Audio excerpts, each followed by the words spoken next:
El infierno podría ser real, pero no como te lo enseñaron.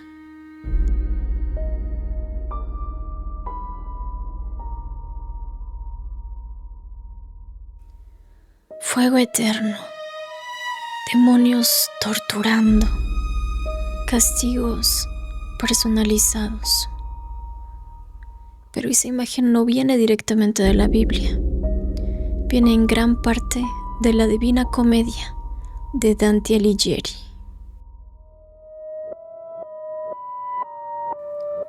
Por ejemplo, la idea de que el infierno tiene niveles, castigos específicos según lo que hiciste, eso no sale así en la Biblia. En esta obra, el infierno está dividido en círculos, y cada círculo castiga a un tipo de pecado diferente.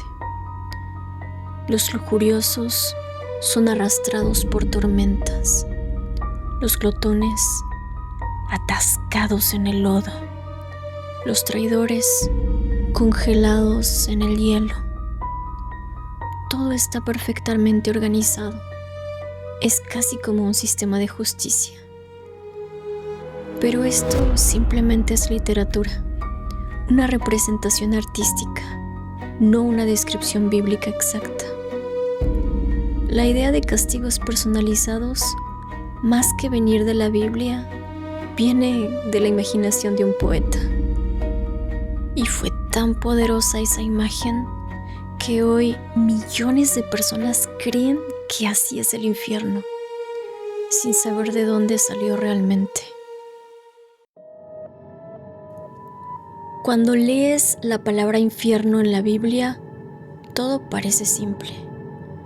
Pero ese es el problema, porque en los textos originales no existe una sola palabra para eso. En realidad se usan varias y no significan lo mismo. Mencionaremos dos de ellas. La primera es Sheol. Es una palabra hebrea del Antiguo Testamento. Sheol no era un lugar de castigo, era básicamente, y en toda simplicidad, el lugar de los muertos. Ahí iban todos, buenos y malos.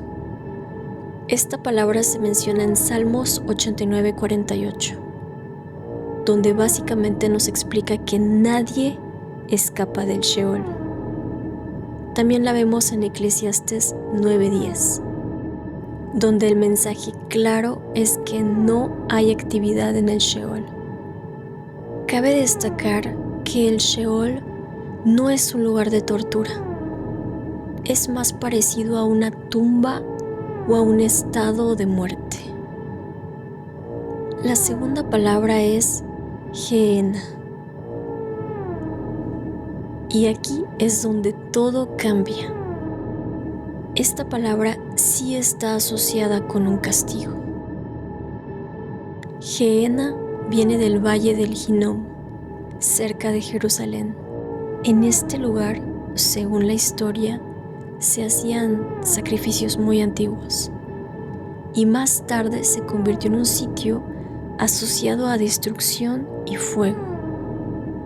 Cuando Jesús habla de fuego, muchas veces usa Gehenna como imagen ilustrativa. Vemos dos ejemplos donde aparece esta palabra en Mateo 5:22 y Mateo 10:28. Y entonces aquí pasa algo interesante. Lo que hoy llamamos infierno en realidad mezcla varios conceptos distintos. No es una sola idea clara, es una combinación que con el tiempo se volvió una sola palabra.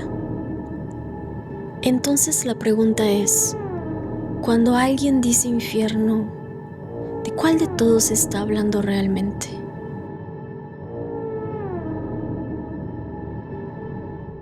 Hay algo que casi nadie cuestiona. Y es la idea de que el diablo es quien castiga en el infierno. Pero cuando vas a la Biblia, esa idea empieza a desmoronarse. En los textos bíblicos, el juicio no le pertenece al diablo, le pertenece a Dios. La Biblia repite constantemente que Dios es quien juzga a la humanidad. Un ejemplo claro está en Romanos 14:10. Todos comparecerán ante el juicio de Dios. El juicio no está delegado, es divino. Existe un versículo clave que rompe la idea popular, y lo tenemos en Mateo 10:28. No temáis a los que matan al cuerpo, temed a aquel que puede destruir el alma y el cuerpo en el infierno. Este versículo es algo incómodo, porque no apunta absolutamente al diablo. Apunta a alguien con autoridad total sobre el alma, y ese alguien, en el contexto bíblico, es Dios.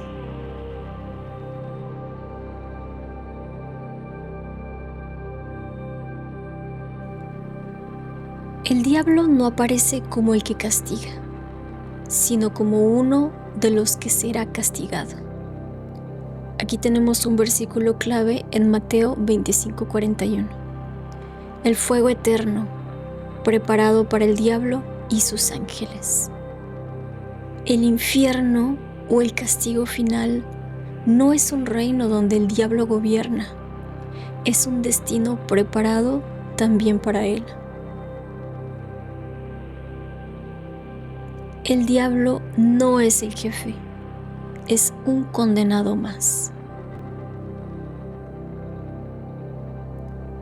En Apocalipsis 20:10 se menciona que el diablo es lanzado al lago de fuego. En este texto, el diablo no está castigando a otros, está siendo castigado por Dios. Entonces surge una pregunta. Si la Biblia no presenta al diablo como el que castiga, ¿por qué casi todos lo imaginan así? A lo largo del tiempo se ha visto reflejado en arte medieval, literatura, incluso películas, pero confundimos al enemigo con el carcelero. Entonces piensa esto un segundo. Si el diablo no castiga y el juicio pertenece a Dios, ¿quién decide realmente el destino final de cada uno?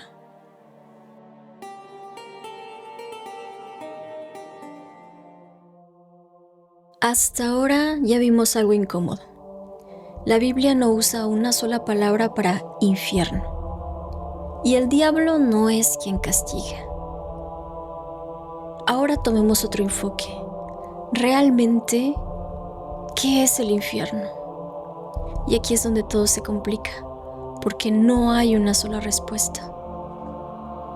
En primer lugar, lo conocemos como un castigo consciente y eterno. Esto según la visión tradicional. Durante siglos la interpretación más conocida ha sido esta. En Mateo 25:46 se afirma que el infierno es un castigo eterno. Apocalipsis 14:11 viene a mencionar que el humo de su tormento sube por los siglos. Según esta visión, las personas que son condenadas no dejan de existir, sino que permanecen en un estado de sufrimiento continuo.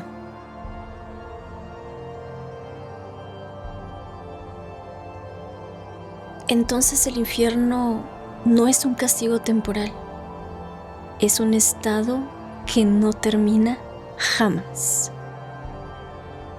Esta es la postura tradicional en muchas ramas del cristianismo. como la Iglesia Católica y gran parte del protestantismo.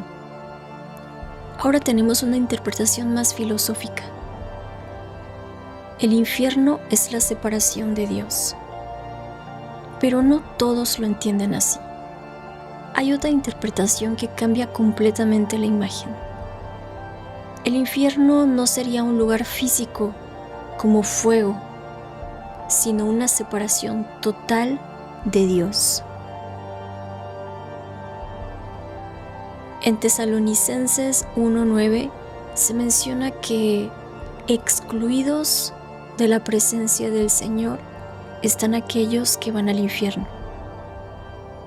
En esta visión el sufrimiento no viene de una tortura física, sino de la ausencia absoluta de lo que se considera bueno, justo o verdadero. No es que alguien te esté castigando activamente, es que estás completamente separado de la fuente del bien. Si Dios representa todo lo bueno, estar separado de eso sería el verdadero castigo. Por último, tenemos una versión más debatible, la aniquilación. En último lugar, tenemos esta postura que no muchos conocen, pero que cada vez se discute más. La idea de que los condenados no sufren eternamente, sino que dejan de existir. Según esta interpretación, el castigo final no es vivir para siempre sufriendo, sino ser destruido completamente. Mateo 10:28 menciona destruir alma y cuerpo. Romanos 6:23, por su parte, nos dice: la paga del pecado es muerte. Entonces el infierno no sería, al menos en esta teoría, un tormento eterno. Sería más bien el fin definitivo. Cabe destacar que esta postura no es la mayoritaria, pero existe dentro del cristianismo. Entonces tenemos tres formas de entender lo mismo. El infierno es sufrimiento eterno, separación de Dios y desaparición total. Y aquí viene lo interesante. Todas estas ideas salen de interpretar los mismos textos, pero llegan a conclusiones completamente diferentes. Entonces la pregunta ya no es solo si el infierno existe. La pregunta es, ¿cuál de todas estas versiones es la correcta? Porque no todas pueden ser verdad al mismo tiempo, ¿o sí?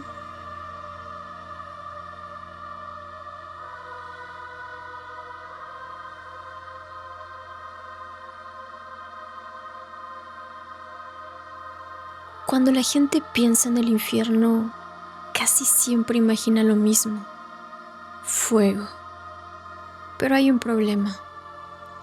La Biblia no solo habla de fuego.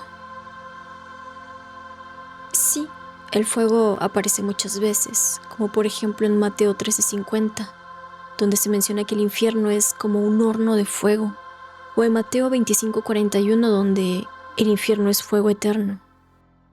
El fuego en la Biblia suele representar cosas como juicio, destrucción e incluso purificación. Pero no siempre significa lo mismo y no siempre es literal. Porque el lenguaje no se queda ahí. En Marcos 9:48 se menciona que es un gusano que no muere. Ahora imagina esto: fuego, gusanos, destrucción. ¿Es una descripción literal o una imagen para transmitir algo más profundo? Y aquí es donde todo se vuelve extraño. Mateo 8:12 menciona tinieblas exteriores. Veamos. El fuego produce luz, pero aquí se habla de oscuridad total. Entonces, ¿cómo pueden coexistir ambas cosas? Si tomamos todo de forma literal, tendríamos un lugar con fuego, pero también completamente oscuro, lo cual no tiene mucho sentido físico. Algunas personas creen que sí, es literal. Fuego real, sufrimiento físico, descripciones directas. Para esta postura, la Biblia dice lo que dice, sin metáforas. Pero otros ven estas imágenes como símbolos. El fuego representaría destrucción o juicio, los gusanos, corrupción, la oscuridad, separación o abandono. No sería un lugar con fuego físico, sino una forma de describir algo que no podemos entender completamente. Y aquí está el detalle que muchos pasan por alto. La Biblia usa un lenguaje simbólico constantemente. Por ejemplo, cuando se refiere a Jesús como Cordero o a Dios como roca. No todo es literal, aunque suene literal. Entonces, cuando la Biblia habla de fuego, ¿está describiendo un lugar real o intentando explicar algo que va más allá del lenguaje? Porque si es simbólico, entonces el infierno no sería como lo imaginas. Y si es literal, entonces hay cosas que no terminan de encajar. Después de todo esto, vimos que la Biblia no usa una sola palabra para infierno, que el diablo no es quien castiga y que ni siquiera hay una sola interpretación clara. También vimos algo más, que la imagen que muchos tenemos no viene solo de los textos, sino de siglos de interpretaciones, arte y cultura. Entonces, cuando piensas en el infierno, ¿en qué estás pensando realmente? ¿Crees en el infierno o en la versión del infierno que te enseñaron? No es lo mismo. Una cosa es lo que dicen los textos, otra muy distinta es cómo lo hemos interpretado. Y a veces confundimos una interpretación con la verdad. Porque si el infierno no es como te lo contaron, entonces hay algo que no estamos entendiendo. Y si hay algo que no estamos entendiendo, la pregunta no es solo ¿qué es el infierno? La pregunta es ¿qué más podríamos estar entendiendo mal?